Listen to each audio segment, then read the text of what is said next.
Hey guys, it's Jake from Team Insanity. I'm going to bring you sort of two reviews in one, and we have another video planned with this. But yeah, sort of two reviews in one, and what I'm talking about is we have the Tech bolt here for the Dangerous Power E1, and I'm going to bring you the review with the Dangerous Power E1, talking with the stock bolt versus the different bolt, talk about the differences. We do efficiency tests on both of them, so I'm going to run through and sort of just give you a review, but also talking about the extra bolt. But Alex sent this to us. He contacted me on Facebook. He was like, hey bro, I want to see this blue piece of shit die. I want to see it burn in flames. So he wants us to do a torture test on this. So yeah, we like destroying things here at Team Insanity, if you did not know. So he sent this to us for free for us to just destroy. So thank you, and we will be doing that in another video. But first I'm going to be giving you guys the full review of this bad boy. I did get to use this a little bit, but my camera keeps on dying, so I can't get any footage of me with it. And it's really pissing me off because I use it near the end of the day, and it's just like, meh, nope, not working. So yeah, definitely some footage coming soon. First off, packaging. I mean, it's cardboard, it's cheap, you know, whatever. And open up the box. On the inside, you get some nice foam the Dangerous Power gives you. The barrel goes right here. You get this is the stock bolt in here. This is what the stock bolt looks like. I'll go over the maintenance in later. And this is the case that the other bolt comes in. They give you a parts kit, which you will need. They give you some O-rings and Allen wrenches and that kind of stuff, and that's about it. So first things first, I had a Dangerous Power G4 that I really enjoyed. Definitely not a Dangerous Power hater by any means. If you fix them right out of the box, and if you maintenance them and you just give them a little extra loving, they're good little shooting guns. They definitely have some tolerance issues, which is sort of a pain, but I'm actually kind of glad that I owned a Dangerous Power as my first gun, because it really taught me how to maintenance my markers and the importance of maintenance and that kind of stuff. And definitely a big thing with Dangerous Power guns. One of the biggest things that I did like about my G4 was the easy switchability, I guess, of the modes on the board. It was really easy to switch on the board. All you had to do is hold down the trigger and press the power button, and bada bing bada boom, you're into the programming mode, which I wish some other gun companies would do that. Die. But one of the nice things, well, one of the things that I don't like about this is that if there is a changing mode thing in this, I don't know about it, no one else really knows about it, but you turn it on, press it one more time to turn off the eyes. You can probably hear that. And you're just in basic semi-automatic, as much as you can pull the trigger. Now, there's two modes. What I like to say to this is, like, there's the semi-auto, and then there's a holy shit that's fast mode. This is a holy shit that's fast mode. It's a full auto mode. So, I mean, so it's kind of hard to use out at the speedball field, considering that there's not going to be a capped mode. That you have to have it capped at 12.5 or 10 balls 10.5 or whatever the new PSP regulation is, depending upon what field that you play at. But it has to be capped at 12.5 either way. And this on semi, I can get this above 12.5 pretty easy. So with that being said, unless if you play at a place like Lone Wolf where you can shoot uncapped semi, if you're playing speedball, that might be a difficult thing. They probably won't care that much, but you definitely won't be able to use the full auto, oh shit that's fast mode. The other thing is, like, it's basically how fast your hopper can feed sort of mode. So, and Dangerous Power, the thing is that I like about them is that they make some really fast guns. Okay, their guns, the Dangerous Power G4 is probably one of the fastest guns I've ever shot in terms of balls per second. The NT11 was really fast too. My Dangerous Power G4 is the fastest I've ever shot on any gun out of the DM, Jacob's NT10, out of the G6R, and all my past guns, the reflex rails and all. The Dangerous Power G4 is definitely the fastest, and that's no exception with the E1, is that it's a very fast gun. But I mean, it's a very simple bolt design, which I'll go into later, which is really cool. So you can really definitely rip on this thing for semi. But yeah, the thing about the board though is that if you're really, I wouldn't really recommend upgrading the board, because then you're just going to start spending money. For me, I don't always say I never recommend upgrading guns like these, like the more lower end guns, unless if you're looking into maybe getting a barrel, because you can always use a barrel with any other gun, and I'll go into the barrel in a minute. But I wouldn't really spend $50 to $100 on replacing the board, to be honest, because these come in right about under $200, because for that price you can buy a used invert mini, you can buy a used axe for $200 if you look hard enough. You can buy, I mean, your possibilities are endless for used guns. So for me to say, yeah, go buy a new board that's going to cost you $50, $70 to $100 when you already paid $150 to $180 for this, if you're buying it new, then I mean, that's going to be, you know, is it really worth it? Probably not, because you can get a better shooting invert mini or an axe or that kind of stuff that'll shoot way, way better than this. Already have the way better board, have a better everything. So the other thing is that you can't upgrade this ASA, okay? It's integrated into the grip frame, and I'll show you that when we bring the camera in closer, but believe me, it's there. It's integrated into the grip frame. The feed neck, it's a matrix style threads, so like DM threads matrix. So this is definitely, it's not like a, I don't know, the feed neck is kind of sad on this. And considering that Dangerous Power has, I'm pretty sure they have the patent for the clamping feed neck. I was talking, who was I talking to at Living Legends that was talking about their E1? I don't know, I was talking to someone and I was talking to some rep, and they were like ripping on this gun because Dangerous Power has some amazing feed necks, so why not put it in your gun? I mean, it's not that much more money, to be honest. I'd rather spend an extra $5 on a gun and get a good clamping feed neck than pay $20 to get an upgraded feed neck. So I mean, it's really easy to take off, but I mean, still at the same, all you do is just twist it, and if it's stuck on there, once you get it, just really torque on it. But I mean, that's just kind of weird to me, is that they have some amazing clamping feed necks, but they don't put it in this gun. This day and age, you really need clamping feed necks with the variation of the sizes of the feed necks on our hoppers. Even though there's some O-rings in there that will grasp onto any hopper that you put on there. But I mean, we had my Z2 on there, we had Nick Spire and a rotor on there, and it definitely, like, it held on to them if you tip them upside down, but they would still wobble back and forth, side to side kind of thing. So it was sort of weird. The barrel, I've honestly found a barrel that I hate more than the original invert mini barrel. Okay, this is about 10 inches. It's a 10-inch stock barrel, and it's kind of sad, to be honest. I mean, I've seen better Tippmann barrels than this. This is just kind of, I pulled this out of the box and I honestly started laughing. This is a really, really sad barrel. But I mean, for the price, like I said, get an axe. But yeah, it's sort of a sad little barrel for it. And so if you're definitely looking to upgrade, definitely think about getting a way better barrel, because this is kind of garbage.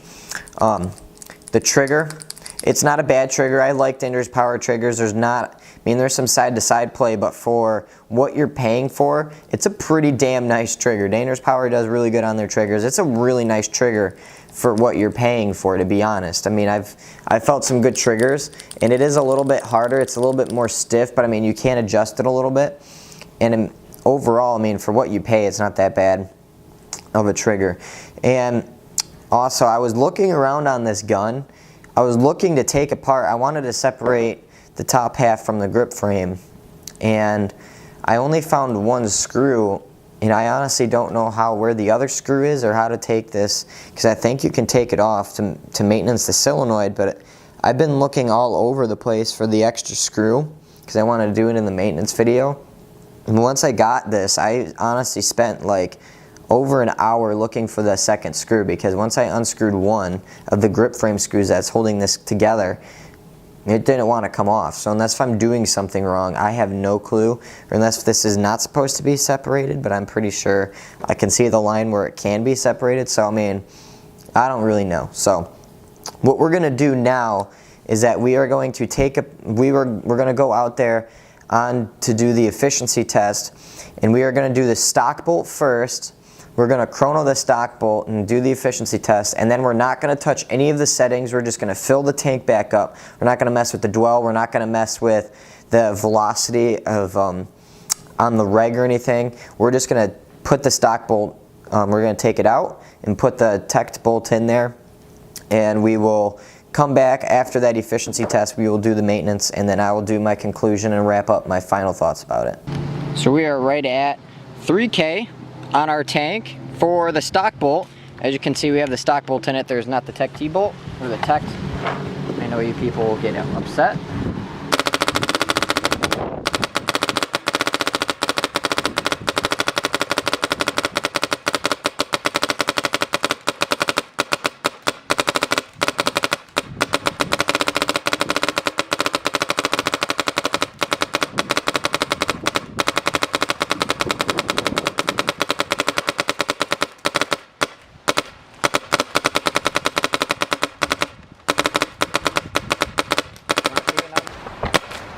$275, $283, $283. So we're just gonna let Nick do it now because he wants to shoot it.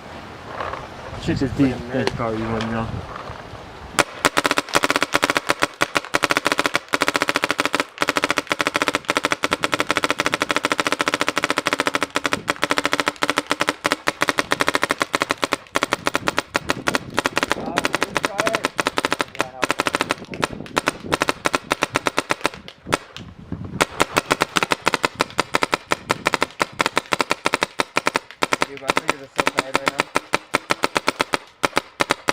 Take over.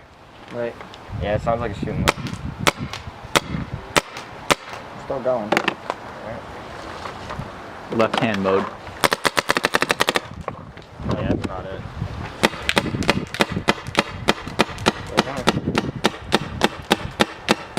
Yeah, it's out.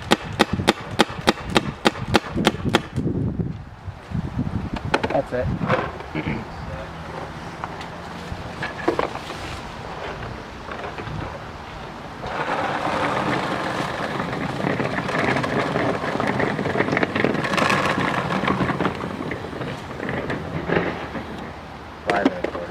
One, 2, 3, 4, 5,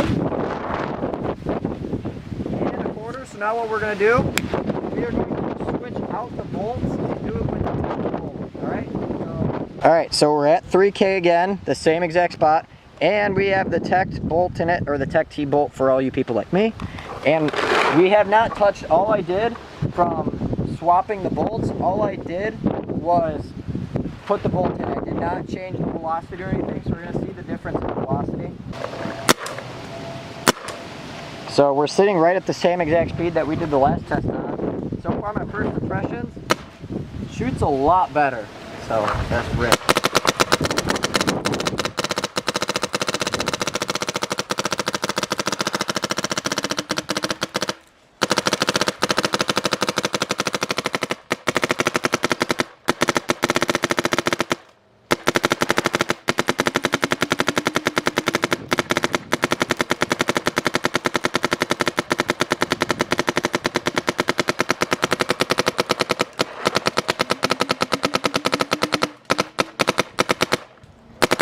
There you go, Nick, shoot it. See how the difference in the bolt.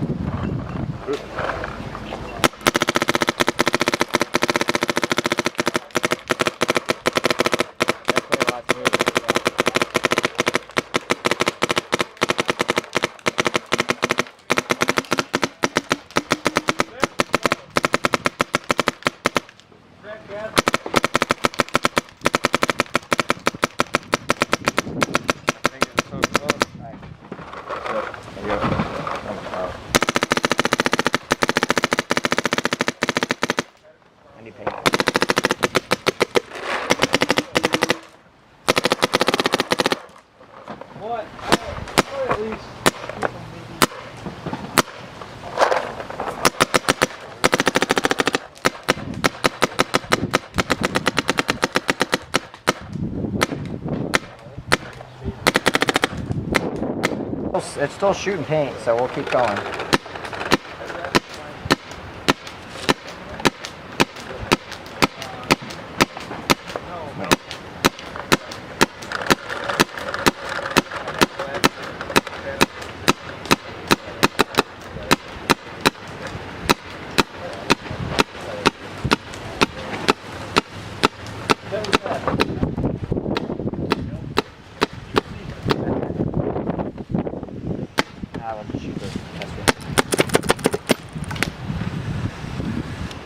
So with the upgraded bolt in it, got 1, 2, 3, 4, 5, 6, 6 and about a half a pod.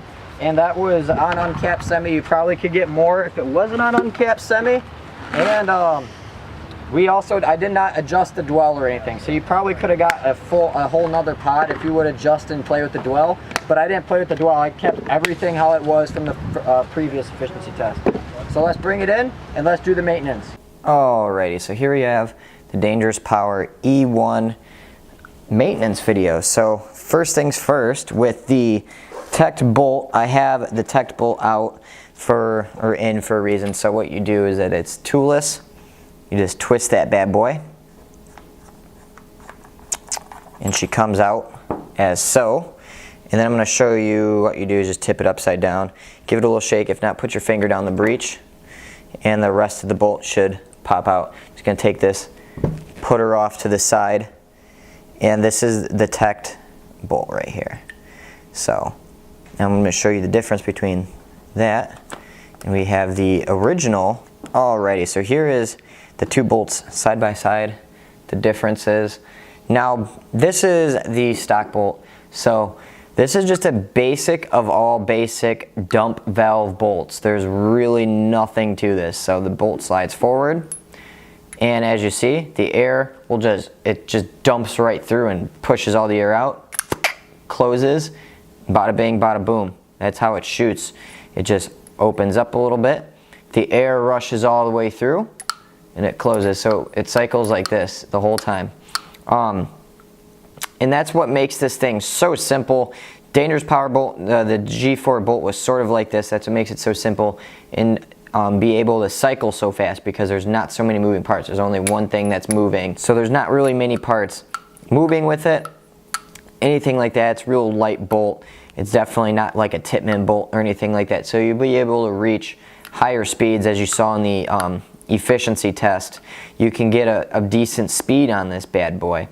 But with it being such a basic of all basic dump valve designs, that's what's going to make it less efficient. Okay, so I mean, there's nothing here. The air just goes everywhere that it wants. It just rushes right through. I mean, I don't know, there's not a whole ton to this bolt.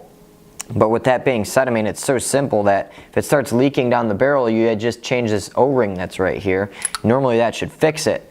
And if you have any other leaks, then you just start replacing all the O-rings in here. There's really not much to this design at all. I mean, if there is a leak, it shouldn't really be that hard to fix down the barrel or on the bolt. And if it's leaking out the back cap, you just fix this O-ring back here. You either lube it, and then if it's still leaking, then you replace that one, and then you replace the other one back here. So I mean, there's really not much to this to fix a leak. If it starts leaking from the bolt, it's just the fittings that you have to worry about, because the fittings like to leak. Now the teched bolt, from my understanding, and also there's sort of like a little soft tip on this, and I don't know, it's a little bit different, but from my understanding, this bumper right here, when it's aired up, from what I've read, that the bumper stays right here, inside of here. So when the bolt cycles, only this, so it'll look like this when it's all the way forward, and it'll just dump the air out that way, which instead of having this whole entire thing open, you have definitely a little bit, it's going to make it more efficient, because it's just going to dump the air right through here. And I mean, I'm not really sure, it's definitely a little bit different, but from what I've read online, that's sort of, I mean, I just kind of understand that that little bumper piece stays right there. It opens up, the air rushes through here, and there's a little bit less of a gap, and all the air stays back here, and there's a little bit less of a gap. So when it opens, all the air rushes out instead of this whole entire thing opening, and air just, I don't know. Yeah, I tried to explain it, but. Hater sauce, you're gonna need it, buy it. Hater sauce is the Lord and Savior Jesus Christ for dangerous power guns, let me tell you. It's like, it's sort of, the reason why it's like the best thing in the world for dangerous power guns is because hater sauce is sort of, also from my understanding from what I've read, is that it's sort of like a mix between Dow 55 and Dow 33. So Dow 33 is like a sleek. You know, Dow 33 is sleek, and it's like it gives it, and the O-ring's a nice little coat, and it doesn't swell them too much, but it definitely makes it nice and smooth for those spool valve guns.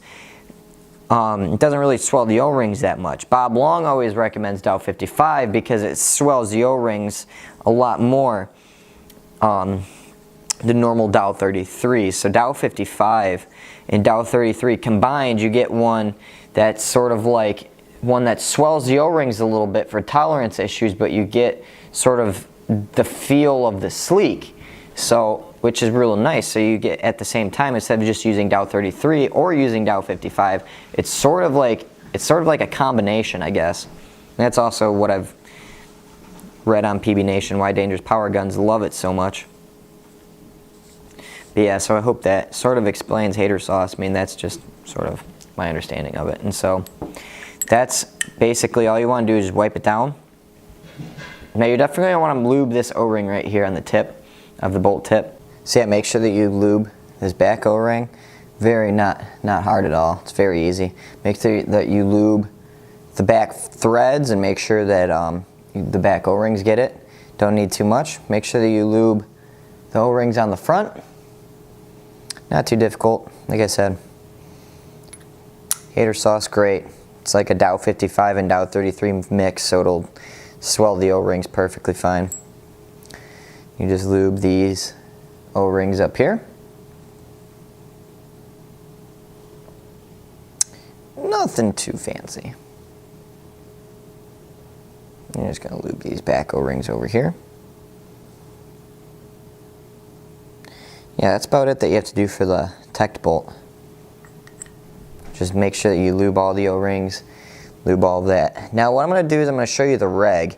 I like to use Hater Marmalade for regs, but we only have hater sauce, so we're going to use hater sauce too. But the reg is kind of screwy. I've had to rebuild the reg a few times. Now for you people that don't know how to take off fittings, if your fitting is leaking, just take it out and then put a little lube on it. Now what I like to say with fittings is that it's sort of like, if you don't know how to get it off, I didn't know how to get it off either my first time, it's no big deal, but for fittings, sort of works like a Chinese finger trap. Okay, so if you guys know what that is, you take your two fingers and if you try pulling at the same time, your fingers won't come out. So you have to push one end and then try to pull it out. So one way to do it is you just take, you know, there's a little, the end of the fitting, you take it and you push it in, then you should be able to pull out your macro line. It's sort of difficult, it's alright. I'm going to do it off camera because I like to have it in my lap. All you're going to want to do is just take it and then pinch this down and then sort of wiggle it and pull it and then pull it out. Now the reg is kind of weird, so I'm going to do a reg maintenance, which I normally don't do because regulators don't need to be maintained that often. You don't want to do it every case, every 2 cases. You're definitely going to want to do your bolt way more than your reg. So with that being said, I mean, it's just going to be more inconsistent. So I tried to twist it off, didn't really come off. I was looking for the other Allen wrench, but I can't find it. So what you're going to want to do is take your other Allen key that you have in right by the fitting. You see that there's going to be like a little place for the screw. Just take that, unscrew it a little bit so that way you can unscrew the body part of the reg, and this bad boy just starts screwing it, and she should come off. There we go. And just sort of try to, you have to screw it and then pull it out. So this is one part of your reg. Now what you're going to want to do after you take off that part is, this is just going to go to the part, whereas if you're leaking down here by the bottom of the reg, just replace these O-rings or lube them. Now what I did is that it takes a really, really, really large Allen key that I don't have. And so I took a second, I paused, I looked around all over for it. And so what I did instead is I rigged an Allen wrench because I didn't really care because we're going to destroy this. I don't really recommend it. But what I did is I took one of the bigger Allen wrenches that we have and then a small wrench, and I shoved the small wrench in there and wedged them together so I could take it and get enough leverage to take this bad boy off. So, Team Insanity rigging tip of the day. If you ever need to get that off, definitely check out what I just did. So, once you separate that, this will come out. This is a little bit different than all the other regulators that some of you have probably seen. This is sort of like an Empire Sniper reg, is that it has a bunch of these. Here we go. So it has like a bunch of washers, okay? And if you don't put it together right, it won't work right, okay? So you want it to look like this. You're gonna want it to set in and look like this when you're doing the reg maintenance. You're not gonna want it to look backwards like this. You can see how that doesn't fit together right. You want it like this. Okay, you want them pressed together. What I actually did, the reason why I'd like to use Hater Marmalade, especially with this reg, Hater Marmalade is a lube, and especially with this reg, the reason why I like to use it is because it's sort of a little stickier, more thick of a lube, and so that way you definitely are going to get all of these to stick together. Now how you're going to want to stack them is on top of each other in the reg. So these are two put together like I just showed you. This is how you're going to want to stack them. So they're going to look like this. So this is the two put together that I showed you, and you're going to want to stack them like this. Okay? This is like this in the Empire Sniper. People have been asking for the Empire Sniper maintenance. Here's part of the maintenance for the reg. And so just stack them on top of each other like I just showed you on camera. Put them back on there. Wipe everything off. I've had to rebuild this reg a few times, honestly, and it's been a pain. Like I said, Hater Marmalade can get very, very sticky, but it's very, very good for regs. It lasts forever. And it's basically all you really, honestly, have to do for the reg is just clean these O-rings, make sure that it all goes back together right. If it doesn't, you're screwed. Let's take the rest of the rag. Put it back in like that. Make sure that none of the pieces come off. And then you're also going to want to lube this O-ring up here on the part of the reg.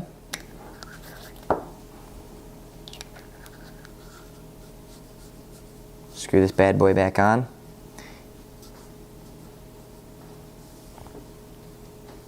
And then take this, slide it back on. Now one of the biggest rookie mistakes is that you're going to want to, before you tighten this little pin down that you hit when you pulled it off, you actually really don't have to screw it. I just kind of screw it because it sort of works better that way when I was screwing it off. But see, so if I were to tighten it early, then my macro line is going to be like way over here. So that's why I like to go over here and make sure that I put my macro line on first.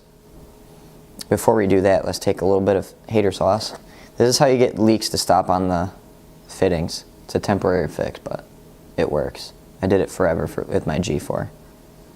And then you just take it, put it back in like how it's supposed to. And then now you tighten that screw. Oh, wrong size. Because if you do it like the rookie way and you tighten it and then try to put the reg on, it might not be placed right. So that is the maintenance video of the Dangerous Power E1. The bolts are very simple. If you follow my tips with the reg can get tricky if you've never seen that type of reg before. But yeah, it's really not that big of a deal. So once you get that part down, it's not that hard. You'll see what I'm talking about once you take it apart. And like I said, I would not really recommend doing the rigging trick that I did. I just don't have an Allen wrench, and this is probably the last time this bad boy is going to be taken apart before she's put to rest for good. So yeah, that's just sort of, if you don't really care, then you can do the little rigging trip. What I actually did is just took this Allen wrench and put one of the smaller Allen wrench, put this one in first, put it at an angle, slid this one in at the opposite angle, and then I put them together like this. So it was like, I just take this, when you put it in the reg, you put it down at an angle like this, so this way it'd be straight, this way's at an angle. I take this one and I go at the opposite angle, slide it down, bink, and then yeah, they work doubled together, and it got me enough leverage. But I wouldn't recommend doing that. I would definitely use the big Allen wrench. I just find one. I just did not have one near me, and I just did not care, and I wanted to do the maintenance of the reg to show you how the reg works. So now let's take this bad boy out, let's take the camera out and do the conclusion. So overall, the Dangerous Power E1, it's sort of a meh kind of gun. The Tech bolt does make a way better difference in the shot quality. This is, like I said, a basic just dump valve design. There's really not much to it. It shoots kind of eh. It doesn't shoot all that great. It really doesn't. It doesn't. But I mean, for what you're paying for, I mean, I guess it shoots better than a Tippmann. But the Tech bolt does make it a lot smoother. You can definitely feel the difference. And as you saw, the velocity change and everything, we didn't even try to go into change the dwell or anything like that. So there's definitely a difference in the bolts that you can see. And is it worth upgrading to get the other bolt? I don't honestly think so, because, you know, like I said, once you start dumping more money into this thing to try to make it shoot that smooth, you can get an invert mini, you can get a Dangerous Power G4, you can get a used Empire X, you can get all that stuff used. Even buy a new Dangerous Power G4. By the time you put a better board in it, a better feed neck, and a better bolt, you're going to be like right in the price of the G4 or the G5, to be honest, depending upon what kind of board and stuff that you put in it. So is it really worth it? Not really. I don't think so. I mean, is it worth upgrading this? No, not really. If you get this thing used for like 10 or 20 bucks, sure. But the other thing is that how the ergonomics of this thing is god awful. If you guys know that I hated the original invert mini, especially the ergonomics of it, I finally found a gun that I dislike more than the original mini. Like, this thing is like, it's so like, the reg is just, you might as well have put it with the grip or with the trigger guard. Honestly, it's so small, and I have baby hands, and it's not that comfortable at all. I don't see it buying new for the price. I would not honestly buy it new, unless if you're, I mean, the thing is that they have tolerance issues. If you're a new player, you're not really going to know what to do. If it starts leaking and has O-ring trouble kind of thing, you're not going to know what to do compared to, you know, a Dangerous Power G5 with, you know, you'll probably have a little bit understanding, because you won't have to change out fittings and that kind of stuff. At least you don't have to do that with the Dangerous Power G5. So, I mean, it feels terrible in the hands.